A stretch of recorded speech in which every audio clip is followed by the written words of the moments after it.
তো রাধে রাধে বন্ধুরা, কেমন আছো তোমরা সবাই? চলে আসলাম একটা মিনি ব্লগ নিয়ে। তো দেখো আমি বাড়িতে রেডি হয়ে গেলাম। রেডি হয়ে এখন কোথায় যাব?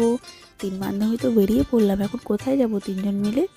তো দেখো এখন আমরা বাড়ির সামনে যেতে যেতেই টোটো পেয়ে গেলাম। টোটো পেয়ে যে চলেও আসলাম সেই বিশেষ জায়গা পর পৌঁছেও গেলাম। তো বন্ধুরা তোমরা গাইস করো তো আমরা কোথায় যাচ্ছি, কোন মেলায়। তারপরে হচ্ছে কি আমরা সেই মেলাতে পৌঁছে গেলাম। আর প্রচণ্ড ভিড় ছিল গাইস। এবার আমাদের আধা ঘন্টা নেয় লেগেই গিয়েছিল এই ভিড়টা ক্রস করতে। তো দেখো আমরা এখন যাচ্ছি মেলার ভেতরে মায়ের দর্শন করার জন্য। প্রচণ্ড ভিড় ছিল গাইস। আর দেখো এই খেলনাবাটিগুলো দেখে সেই ছোট্টবেলার কথা মনে পড়ে গেল।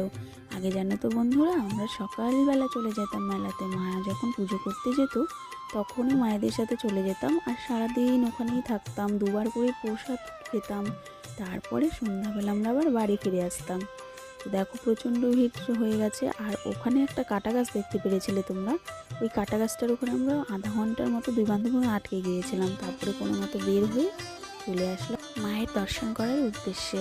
তো দেখো বন্ধুরা, মায়ের দর্শন করার জন্য কতটা ভিড় লেগে গেছে। আর ফাইনালি আমাদের মায়ের দর্শন হয়ে গেল। তো কে কোথা থেকে আমার ভিডিওটা দেখছো সবাই একটু মাকে প্রণাম করে নিও। তো তারপর আমাদেরকে চন্দ্রমৃত্যু দেওয়া হলো, যেটা আমরা গ্রহণ করে নিলাম। আর জানো তো বন্ধুরা, এই মা হচ্ছে জাগ্রত মা। এখানে কেউ যদি কিছু চায়, মা কোনো ভক্তকে কখনো খালি হাতে ফেরায় না।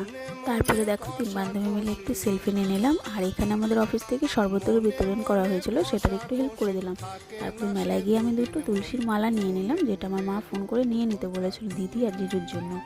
তারপরে গিয়ে এখানে শরবত দেওয়া হচ্ছে। আর দেখো দাদা বলছে আমাকেও একটু ক্লিপ নিয়ে নে, আমাকে একটু ব্লগে দেখাবি।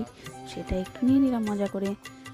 তারপর এখানে একটা দুঃখের বিষয় হয়ে গেছিলো যে প্রচণ্ড হাওয়া আর ঝড় বৃষ্টি শুরু হয়ে গেছিলো, যার কারণে সবাই ছোটাছুটি করছিল। আর আমরাও একটা দোকানের নিচে আশ্রয় নিয়ে নিয়েছিলাম। আর দোকানদারদের প্রচণ্ডই এবার লস হয়ে গেছে, ওটাই দুই বান্ধবী বলছিলাম।